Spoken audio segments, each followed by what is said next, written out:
Good morning. Sermons from the Forge, Kodiak, Alaska. This is the Kodiak that I know. Rainy, gloomy. And I wanted you to see in the background Woody Island. That's where the Baptist Mission started almost 125 years ago. Right across this little piece of water. It's about a mile over there. When we go over there occasionally, we have the cows over there, and we have the camp over there, and we have Camp Woody, Christian camp that's been over there for a long time. So there's a lot of good for Jesus goes on right across this little bit of water here. And right now here at the Baptist Mission is a planning time for us. We do all kinds of planning, what we're going to do for next summer.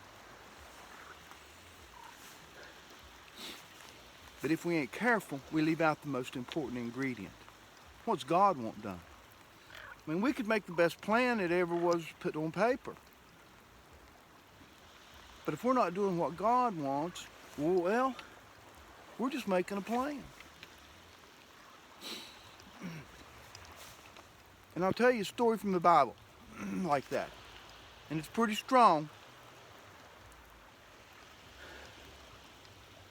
It's from Luke chapter 12, verse 20.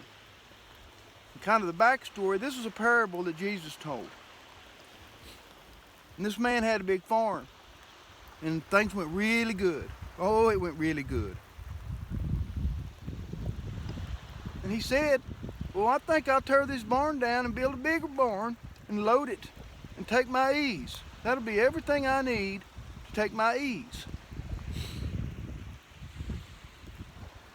Well, in one of the few times that the word fool is used in the King James Bible, I think it's used about 100 times, and one of the few times, maybe the only time that the Lord called somebody a fool was here. And he said, thou fool,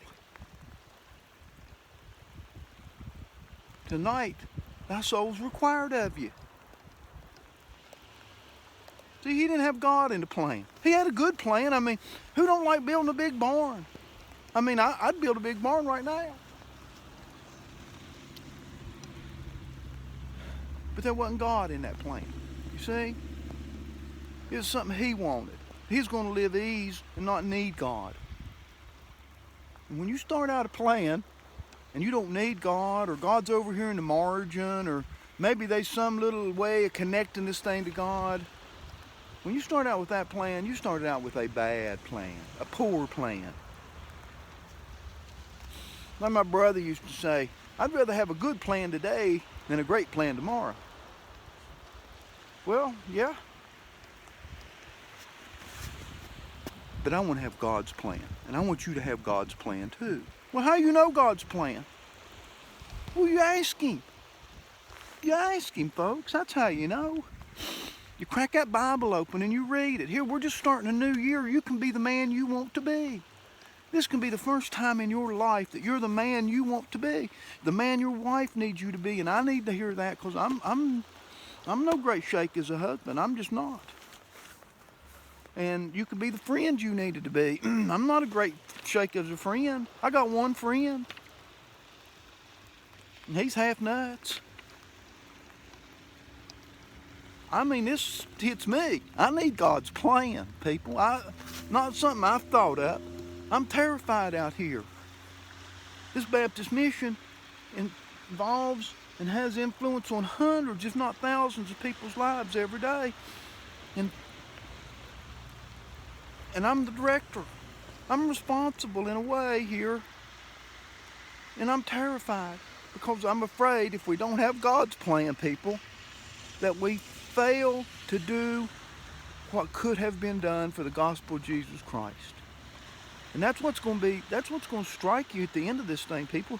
It ain't going to be the things you did wrong. It's going to be the things you didn't try.